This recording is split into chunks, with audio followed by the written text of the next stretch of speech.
Jadi menurut Pak Hamid, langkah pemerintah saat ini untuk melakukan efisiensi merespon gejolak di Timur Tengah, sejumlah negara sudah melakukan respon Ya, juga. Eee, kalau ngomongin soal WFH, sejumlah negara juga sudah melakukan itu, ya, di Asia gitu, mereka semua antisipasi. Jadi pertama, WFH 1 hari dalam 5 hari kerja, nanti diimplementasikan setelah lebaran kata, Pak Erlangga kemarin.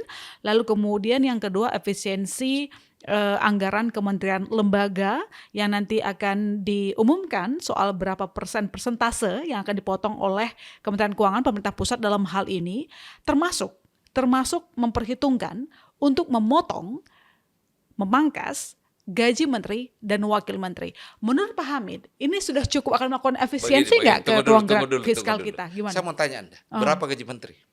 nggak terlalu banyak sih. Tapi tunjangannya lumayan. Tunjangan apa? Tidak relevan. Tidak relevan. Tidak relevan. Nggak banyak ya Pak. Ya. Berapa persen Saya pun dulu dikurangin? 19 juta. Hmm. Terus ada dana taktis 100 juta. Hmm. Ya, tak? Tapi itu harus dipertanggungjawabkan semua kan? Ya, tak? Hmm. Nah, kalau hanya itu yang menjadi parameter efisiensi, menurut saya tidak terlampau relevan untuk menghemat itu. Ya, penghematan ini adanya di program, seperti itu tadi, program Koperasi Merah Putih, Ya.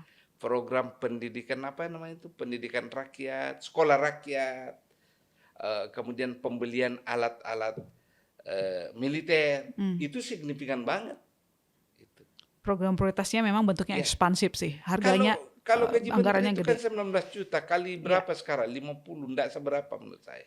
Dan yang dikurangin nggak semua juga, paling Ya. berapa persen gitu Ya, kan, ya. yang akan dikurangi dari menteri dan juga wakil menteri. Exactly. Tapi kan udah termasuk nanti mau dibahas tuh Pak, potongan kembali ke kementerian lembaga anggarannya yang belum diumumkan. Sebelumnya kan dibilang 10%, Ya. tapi kemudian sekarang katanya presentasinya mau dihitung lagi oleh Menteri Keuangan. Itu pun Ya. menurut Bapak nggak akan efektif.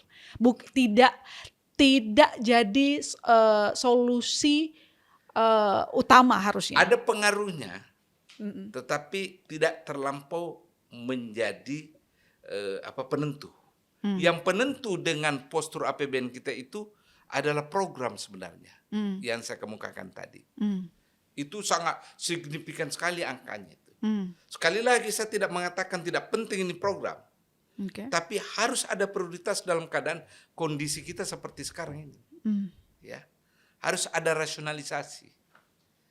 Populisme itu penting dalam politik, tapi populisme saja tanpa hitungan rasionalitas itu tidak akan berguna, karena pada akhirnya yang menderita rakyatnya juga kan. That's my statement. Ya. Meskipun nanti misalnya ada burden sharing baik dari Bank Indonesia, Silva, Tidak. harusnya jangan itu dulu. Sekarang begini ya, kita kembali ke ekonomi aja ya. Sekali lagi saya bukan ekonomi ya. Selalu orang mengatakan, Pak, ekonomi kita jalan karena investasi dari luar kan. Selalu begitu kan. Bapak Presiden, saya hargai, keliling kemana-mana cari investasi kan. Tapi hey, investor itu tidak perlu dibujuk, tidak perlu didekati. Dia akan datang sendiri kalau kondisi dalam negeri kita itu bisa menjamin investasi mereka. Jaminan itu dalam bentuk apa? Kebijakan tidak berubah sekejap, tidak tiba-tiba berubah. Kedua, aturan main.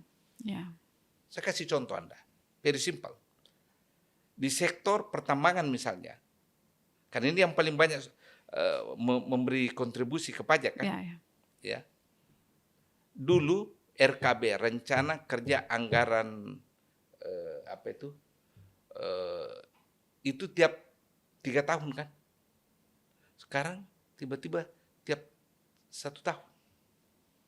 Jadi tiap akhir tahun ribut lagi semua ini, bergerombol. Dengan perubahan kebijakan ini. Toh? Di tengah jalan tiba-tiba pemerintah umumkan seluruh tambang harus dikurangi produksinya. Oke. 50% minimal. Hmm.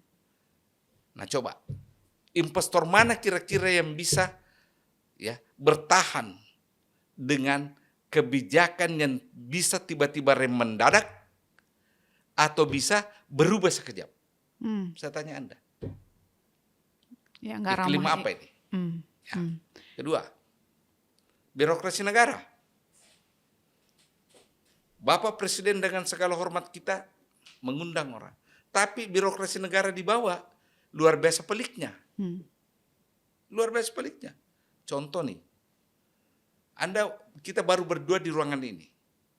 Berniat buka pabrik di Kabupaten X. Baru berniat nih, belum bisnis plan. Jam 12 sebentar malam, sudah 70 makalar tanah di situ muncul. Dan hebatnya, aparat negara ikut di dalam. Mempersusah orang. Ini klimat bisnis ini. Ya, kita investor datang ke daerah. Supaya rakyat yang kita belikan tanahnya, itu langsung dia nikmati. Kita bukakan akun. Yang marah kepala desa dan polisi. Harus dibayar melalui mereka. Tentu Bapak Presiden tidak tahu yang bagi praktek ini di bawah. Ya, itu harusnya kerjaan kementerian, kepala daerah, sinergi dong untuk memperbaiki iklim investasi. Harusnya begitu. Jadi kalau Anda tanya saya, bagaimana ekonominya? Pertama, beri kepastian, jangan ancam-ancam takut-takuti para pengusaha. Beri kenyamanan dia. Ya, jangan diintimidasi. Ya, itu satu. Kedua, perbaiki birokrasi negara ini. Di bawah ini. Jangan aparat memeras pengusaha dulu. Ini yang saya katakan pada Anda ini pengalaman empirik. Saya kasih contoh lagi ya. Ada pertengkaran di dalam pabrik. Polisi datang polis lain. Langsung tutup, tidak bekerja. Untuk mencabut polis lainnya itu kita harus bayar loh. Kita harus bayar sebagai pengusaha. Iya. Kita sudah rugi, sudah 7 hari. Ya. Di polis lain, mencabut polis lainnya itu kita harus bayar. Ini kan namanya climate. Iya. Iklim berusaha kan. Iya. Tentu ada yang mengatakan, oh itu individu apapun namanya, tapi dia aparat negara.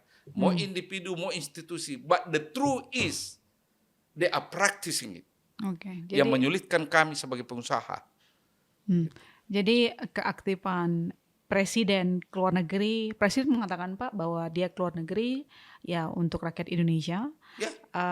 Tapi tampaknya menurut Pak Hamid tadi harusnya tidak Diikuti. usah promo dulu, tapi perbaiki yang internal. Ya. Karena memang skor ICOR kita kalah Pak dari Vietnam by the way. So makanya kayak Vietnam itu kan pertumbuhan ekonominya bisa 8% begitu. Ya. Meski ada yang mengatakan bahwa nggak bisa di-compare dong secara head to head, ada yang bilang begitu. Tapi buktinya secara fakta memang kebanyakan investor itu memilih Vietnam daripada Indonesia, atau bahkan ada yang angkat kaki dari Indonesia pindah ke Vietnam dan sejumlah negara karena mereka maunya ongkos yang lebih murah begitu seperti ICOR. Nah, ngomong-ngomong soal dampak perang ini lagi Pak, mungkin supaya paling sederhana kalau kita bicara tentang dampak minyak, harga minyak kali ya Pak. Ya.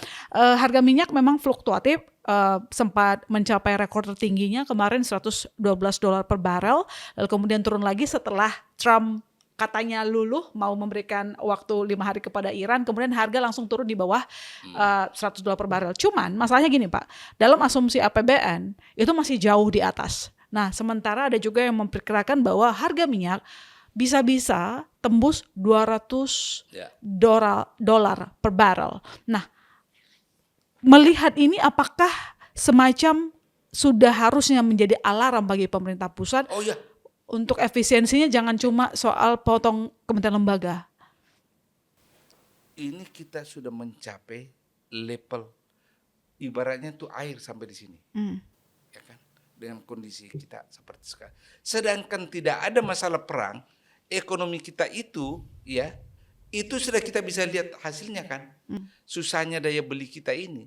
Purchasing power kita rendah sekali sekarang.